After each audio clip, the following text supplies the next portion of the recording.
अगस्त जी ने पूछा भगवान शंकर जी से, आपको मालूम है हम किसकी कथा कर रहे हैं?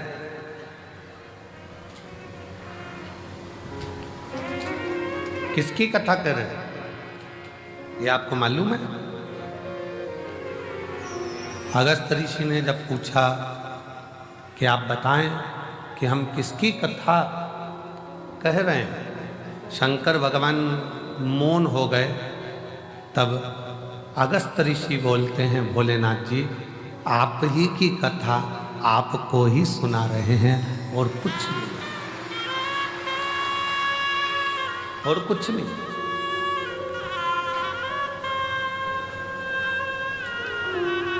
अब कोई कहे कि अगस्त बाबा के दरवाजे पर जो भगवान शंकर ने कथा सुनी थी वो रामचरितमानस थी, कोई कहे ये सुनी, कोई कहे वो सुनी। तो रामचरितमानस की भी शुरुआत भगवान शंकर की ही कथा से होती है।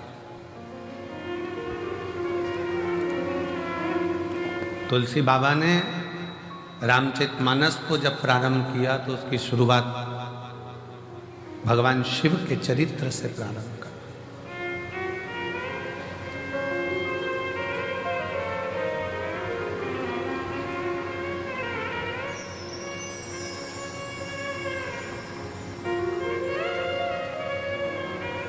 केवल शिव के चरित्र से। शिव जी भी शिव की कथा का रसपान करने के लिए ललायित रहते हैं।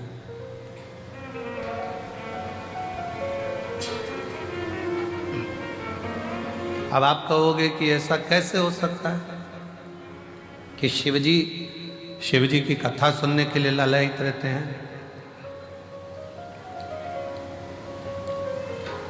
सास एक साधारण भाषा में समझेंगे अपन, घर की भाषा, क्योंकि जितनी बात परिवार की भाषा में समझ में आती है उतनी बात कहीं की समझ में नहीं आती।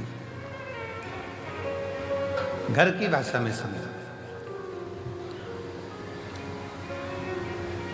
सास घर में बहू है और सास अगर बहू का गुणगान गाती है, मेरी बहू बहुत अच्छी है, ऐसा है वैसा है, भले उससे नाराज रहती हो, भले उसको अपशब्द कह देती हो, भले उसको ताना दे देती हो, भले गाली दे देती हो, फिर भी वो उसका गुणगान गा रही है, उससे विनय कर रही है, बहुत अच्छी है। कोई आया उससे कह दिया साहब बहुत बढ़िया है, संभाल लेती है, बहुत अच्छा है।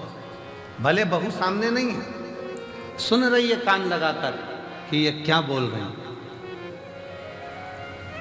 कभी कभी बहू के सामने भी सास कह देती है मेरी बहू ऐसी है, वो सब संभालती है, ऐसा करती है वैसा करती है, तो बहू का भी गर्व से छाती बढ़ जाती है, हृदय बढ़ जाता है। शिव भी स्वयं की कथा सुन रहे हैं।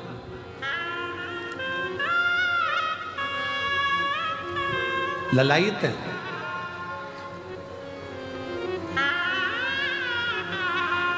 भगवान शंकर के गले में पड़ा हुआ वासुकी नाग भी शंकर की कथा सुनने के लिए तरसता है। मस्तक पर चढ़ा हुआ चंद्र भी शिव जी की कथा श्रवण करने के लिए तरसता है। नंदी भी भगवान शंकर की कथा को श्रवण करने के लिए तरसते हैं। तो पूछा कि ये जो शिव की कथा को श्रवण करने के लिए ललायित होकर एक दृढ़ निश्चय कर विश्वास लेकर भरोसा लेकर जो शंकर जी की कथा में पहुंचता है वो कौन है? तो कहा वो कोई दूसरा नहीं, 33 कोटि देवता और शिव स्वयं कथा में आकर बैठते हैं और कथा श्रवण करते हैं। कोई दूसरा नहीं सुनेगा। कथा किसको अच्छी लगती है? जिसके हृदय में शिव बसता हो, जिसके हृदय में शंकर बसते हो। आवाज सेट नहीं हुई आज। जिसके हृदय में भगवान शंकर भगवान शिव जिसके हृदय में बस गए। कथा किसको श्रेष्ठ लगती है? जिसके हृदय में शंकर भगवान स्वयं बसे हो।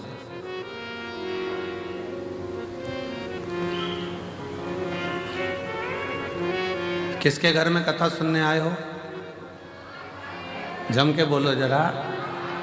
मायके में, अपने पिता के घर में आए हो, अपने बाबुल के घर आए हो, कुबेर भंडारी के दरवाजे पर पहुंचे हो।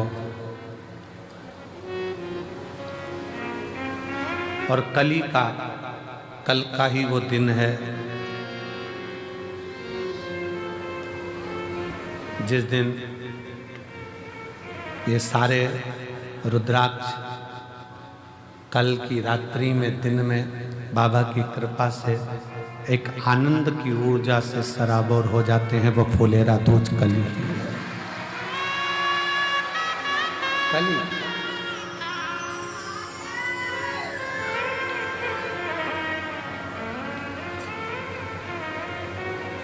वो कल फुलेरा दूज का दिन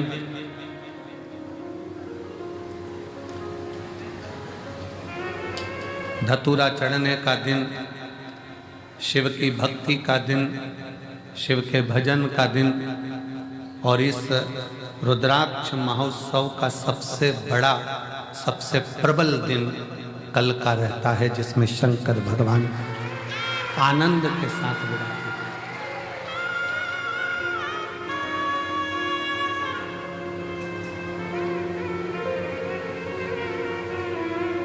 प्रकृति भी अपना रंग बदलती है, रूप बदलती है, तरीका बदलती है, और भगवान शिव स्वयं औघड़नाथ, औघड़दानी शंकर करुणा करता है।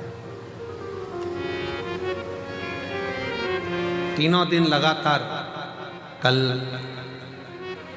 फुलेरा दूज है, परसों कथा का कौन सा दिन है? छठा। उसको क्या कहते हैं? कथा की शिवरात्रि।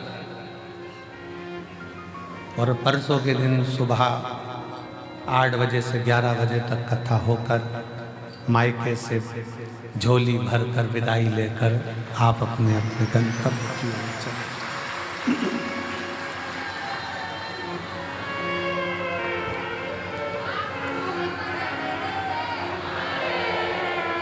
जमाई आए होंगे तो जमाई को भी बाबा कुछ अच्छा गिफ्ट देकर भेजेगा, और नाती पंती भी आए होंगे तो वो कुछ ना कुछ देकर जरूर भेजेगा, वो भेजता। और बेटी की तो जवाबदारी उसकी है ही, वो तो है आश्रितता शिव की।